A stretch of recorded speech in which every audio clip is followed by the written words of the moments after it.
John Cena just got absolutely humiliated in the most savage beatdown in WWE history, and I'm about to expose exactly why this wasn't just a match, it was a public execution that destroyed everything Cena represents. What happened last night will make you question everything you thought you knew about professional wrestling, and if you think you've seen Brock Lesnar at his most vicious, you haven't seen anything yet. 7F5S7. Let that sink in for a moment. When was the last time you saw a supposed top guy get demolished so thoroughly that it looked like a grown man beating up a child? This wasn't competitive wrestling, this was systematic destruction, and the WWE Universe is absolutely losing their minds over what they witnessed. But here's what's really going to blow your mind: this entire beatdown was years in the making, and the signs were there all along if you knew where to look. While everyone was busy arguing about who's the real face of WWE, Brock Lesnar was quietly plotting the most devastating return in sports entertainment history, and John Cena just became the sacrificial lamb. The numbers don't lie, and they spell disaster for anyone who thought Cena was untouchable. In less than 15 minutes, Lesnar didn't just beat John Cena, he ended an era, shattered a legacy, and proved that all those years of never give up were nothing more than empty words when faced with a real beast.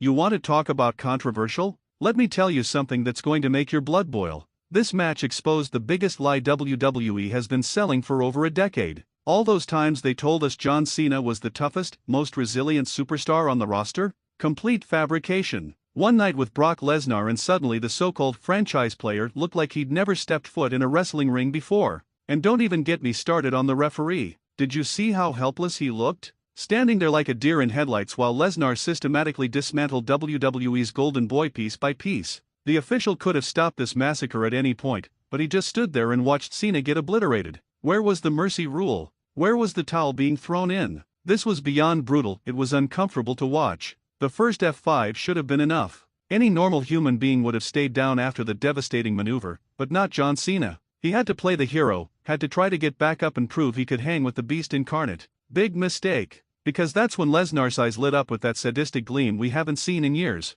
It was like watching a predator realize his prey wasn't going down easy, and what followed was pure, unadulterated violence. F5 number 2 came within 30 seconds of the first, and you could see the life drain out of Cena's eyes. But Lesnar wasn't done, not even close. The third F5 was delivered with such force that the ring shook, and I swear I could hear Cena's bones rattling from the commentary table. Yet somehow, impossibly, Cena kept trying to get back up. Was it courage or stupidity? You decide. By the fourth F5, the crowd had gone from cheering to genuine concern. This wasn't entertainment anymore, this was a public beating, and everyone in that arena knew they were witnessing something that would be talked about for decades. Cena's face was a mask of pain and confusion, like he couldn't believe what was happening to him. The great John Cena, reduced to a broken mess on the canvas. But Lesnar wasn't finished making his statement. Oh no, he was just getting started. The fifth F5 was delivered with such precision and malice that it looked like Lesnar was trying to drive Cena straight through the mat and into the earth's core. The sound of Cena hitting the canvas echoed throughout the arena like a gunshot, and you could feel the collective gasp from 20,000 people who couldn't believe what they were seeing. Here's where it gets really twisted: after that fifth F5, Cena wasn't moving. He was done, finished, completely unconscious.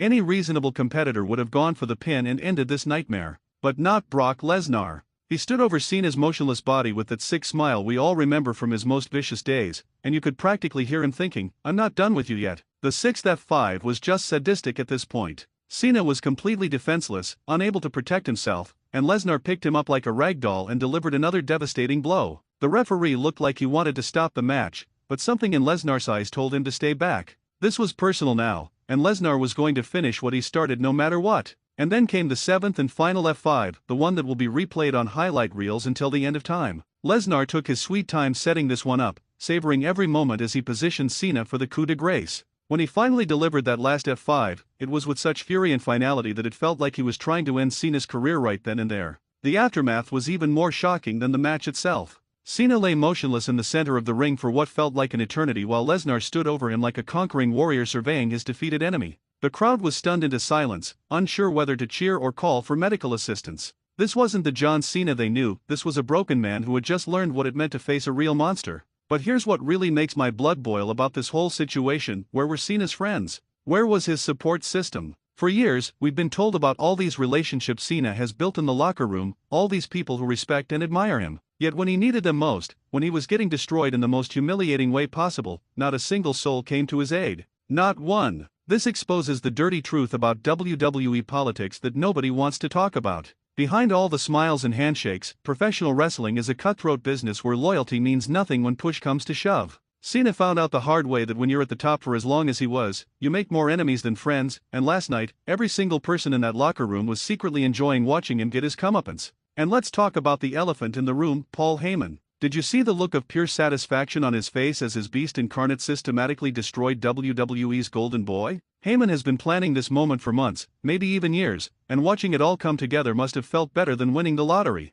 The way he orchestrated this beatdown was masterful, and it proved once again why he's considered the greatest manager in sports entertainment history. The technical aspects of this destruction were absolutely flawless too. Each F5 was delivered with perfect form and maximum impact, showing that despite his time away, Lesnar hasn't lost a step in terms of raw athletic ability. If anything, his time off made him hungrier, more vicious, and more determined to prove that he's still the most dominant force in all of professional wrestling. What makes this even more infuriating is how the WWE commentary team tried to spin this as some kind of competitive match. Are you kidding me? This was a one-sided annihilation from start to finish, yet they kept talking about Cena's fighting spirit and his never-give-up attitude. Fighting spirit? The man got dropped 7 times with the same move and couldn't mount any offense whatsoever. That's not fighting spirit, that's getting your ass handed to you. The social media reaction has been absolutely explosive, and it's clear that this beatdown has divided the WWE universe right down the middle. Cena supporters are crying foul, claiming this was excessive and unnecessary, while Lesnar fans are celebrating what they see as long overdue justice. The hashtag trends are going wild, and everybody has an opinion about what they witnessed. But here's what nobody is talking about: the psychological warfare aspect of this destruction. Lesnar didn't just beat John Cena's body, he broke his spirit, his confidence, and his aura of invincibility. For over a decade, Cena has been portrayed as the ultimate comeback kid, the guy who could overcome any odds and emerge victorious. One night with Brock Lesnar and that entire mythos crumbled like a house of cards. The ripple effects of this beatdown are going to be felt throughout the entire WWE roster. Every single superstar in the back is now looking over their shoulder, wondering if they're next on Lesnar's hit list. The Beast Incarnate has sent a clear message that nobody is safe, nobody is protected, and anybody can be next to receive this kind of treatment. Think about the timing of this attack too. It wasn't random, it was calculated, strategic, and designed for maximum impact. Lesnar waited for the perfect moment when Cena was at his most vulnerable, when the fans least expected it, and when it would cause the most shock and controversy. That's the mark of a true predator, someone who knows exactly when and how to strike for maximum devastation. The medical implications of taking 7 F5s in one night are staggering. We're talking about a move that's designed to compress the spine and jar the entire nervous system, and Cena absorbed it 7 times in the span of 15 minutes. The fact that he's even walking today is nothing short of miraculous, but you have to wonder about the long-term effects this kind of punishment will have on his career. What's really going to make you angry is how WWE management is going to handle this situation moving forward. Mark my words, they're going to try to sweep this under the rug, pretend it was just another match, and move on like nothing happened. But the fans won't forget, and neither will the wrestlers in the back who saw what Lesnar is truly capable of when he's motivated to hurt someone. The power dynamics in WWE have shifted dramatically after this beatdown. For years, John Cena was considered untouchable, the golden goose who could do no wrong and always came out on top. But Brock Lesnar just proved that everybody has a breaking point, everybody can be beaten, and sometimes it doesn't take long to fall from the top of the mountain to the very bottom. This destruction also raises serious questions about WWE's booking philosophy and how they protect their top stars. If someone like John Cena can be made to look this weak and helpless, what does that say about the strength of their entire roster? Are we supposed to believe that any of these guys can compete with someone who just manhandled their biggest star like a child? The veteran wrestlers in the back are probably shaking their heads in disgust at what they witnessed. These are guys who understand respect and tradition, who believe there's a right way and wrong way to conduct yourself in this business. What Lesnar did to Cena crossed every line of professional courtesy and showed a complete disregard for the unwritten rules that govern professional wrestling. But maybe that's exactly what this business needed, a wake-up call that reminded everyone that professional wrestling can still be dangerous, unpredictable, and genuinely shocking. In an era where everything feels scripted and safe, Brock Lesnar brought back that element of legitimate fear and uncertainty that made wrestling appointment television in the first place. The international wrestling community is buzzing about this beatdown too. Wrestlers from Japan, Mexico, Europe, and all over the world are weighing in on what they saw, and the consensus seems to be that this was either the most brilliant piece of storytelling in years or a complete travesty that went too far. There's no middle ground, you either loved it or you hated it. What makes this even more controversial is the timing within John Cena's career trajectory. This wasn't some young up-and-comer getting taught a lesson, this was a legend, a Hall of Famer, a man who has given everything to this business getting humiliated on the biggest stage possible. Some people are calling it disrespectful, while others argue it was long overdue. The technical wrestling analysts are having a field day breaking down every aspect of this beatdown. From the positioning of each F5 to the psychology behind Lesnar's methodical approach, every detail is being scrutinized and debated. What's clear is that this wasn't just a random beating, it was a carefully orchestrated destruction designed to send multiple messages to multiple audiences. Here's what's really going to infuriate the Cena supporters: this beating was completely unnecessary from a storyline perspective. There were a dozen different ways to establish Lesnar's dominance without completely destroying one of the most respected figures in the industry. But Lesnar chose the most brutal, most humiliating route possible, and that tells you everything you need to know about his mindset. The younger generation of wrestlers watching this had to be taking notes on what real intensity looks like. These are guys who grew up watching sanitized, corporate-approved wrestling, and suddenly they're seeing what it looks like when someone truly wants to hurt their opponent. This was a masterclass in controlled violence and psychological manipulation. The aftermath interviews are going to be absolutely must-see television. How does John Cena even begin to explain what happened to him? How does he maintain any credibility after getting dominated so thoroughly? And more importantly, how does he ever step into the ring with Brock Lesnar again knowing what the Beast is capable of doing to him? This beatdown has also reopened the debate about part-time versus full-time wrestlers in WWE. Here you have Brock Lesnar, who shows up a handful of times per year, completely destroying someone who has been the face of the company for over a decade. What kind of message does that send to the guys who are grinding it out night after night, city after city? The women's division wrestlers had to be watching this with a mixture of horror and fascination. They understand better than anyone what it's like to fight for respect and recognition in this business, and seeing someone get demolished like this had to trigger some uncomfortable feelings about their own vulnerability and safety. Social media is absolutely exploding with hot takes, conspiracy theories, and demands for justice. The hashtag Justice for Cena hashtag is trending worldwide, while the hashtag Beast Mode hashtag is being used by Lesnar supporters who think this was exactly what the doctor ordered. The division among fans is unlike anything we've seen in recent memory. What's particularly galling is how some wrestling experts are trying to justify this beatdown as good business or smart booking. Are you serious?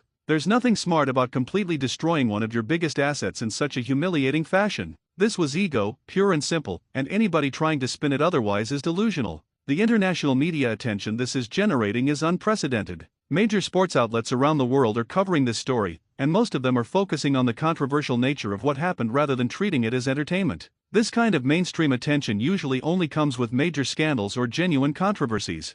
Think about the psychological trauma John Cena is dealing with right now. This is a man who has built his entire identity around being tough, resilient, and never backing down from a fight. In one night, all of that was shattered, and he has to find a way to rebuild his confidence and his reputation from scratch. The locker room politics after this incident are going to be absolutely fascinating to watch unfold. Who's going to side with Cena? Who's going to align themselves with Lesnar? And who's going to try to stay neutral and avoid getting caught in the crossfire? These kinds of situations have a way of revealing people's true loyalties. Here's the bottom line that nobody wants to admit: this beatdown was personal. This wasn't about storylines or entertainment value. This was about Brock Lesnar making a statement about who really runs WWE when he's around, and John Cena just happened to be the unfortunate recipient of that message. The collateral damage is going to be felt for years to come. The 7F5s weren't just moves, they were punctuation marks in a sentence that read, "I am the most dangerous man in this company, and anybody who forgets that will suffer the same fate as John Cena." It was a masterclass in intimidation disguised as a wrestling match, and everybody got the message loud and clear.